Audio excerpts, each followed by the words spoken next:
မင်္ဂလာပါအောက်ဘက်ကနေ2026ခုနှစ်မှာအသစ်မိတ်ဆက်လိုက်တဲ့ MacBook Neo ဆိုတာက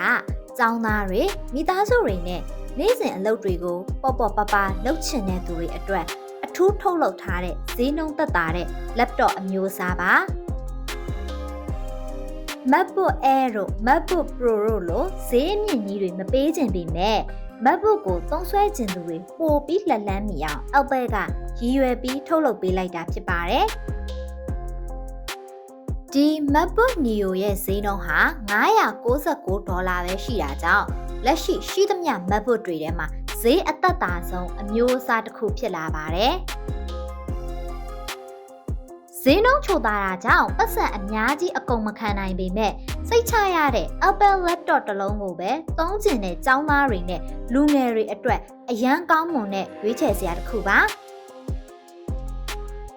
ဒီ MacBook Neo မှာ73လက်မအရွယ်အစားရှိတဲ့ရုပ်ထွက်ကြည်လင်တောက်ပတဲ့မျက်နှာပြင်ပါဝင်လို့စာဖတ်တာဗီဒီယိုကြည့်တာနဲ့အင်တာနက်သုံးတာမျိုးတွေအတွက်အဆင်ပြေစေပါတယ်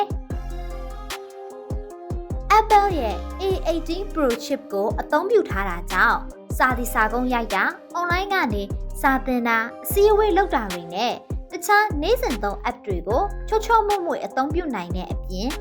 battery သက်တမ်းလည်းရှည်တာကြောင့်အခဏခဏသွင်းစရာမလိုပဲအကြာကြီးသုံးလို့ရပါတယ်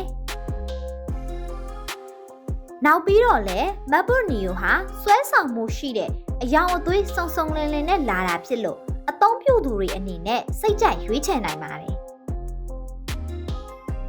ခြုံပြောရရင်တော့ MacBook Neo ကနေ့စဉ်လူနေမှုဘဝအတွက်တကယ်ကိုရိုးရှင်းစိတ်ချရပြီးဈေးနှုန်းလဲချိုသာတဲ့ laptop တစ်လုံးပဲဖြစ်ပါတယ်ဗီဒီယိုတိဖြတ်တာမျိုးဒါမှမဟုတ်ဂိမ်းဆော့တာမျိုးလိုမျိုးအလုပ်အကြီးစားတွေအတွက်မဟုတ်ပေမဲ့စာသင်တာရုံးလုပ်ငန်းဝင်နဲ့ပျော်ပြည့်ရေးအတွက်တော့ပေါ့ပေါ့ပပနဲ့ဈေးလဲတန်တဲ့ရွေးချယ်မှုတစ်ခုဖြစ်မှာပါကြည့်ရှုပေးခဲ့တဲ့အတွက်ကျေးဇူးတင်ပါတယ်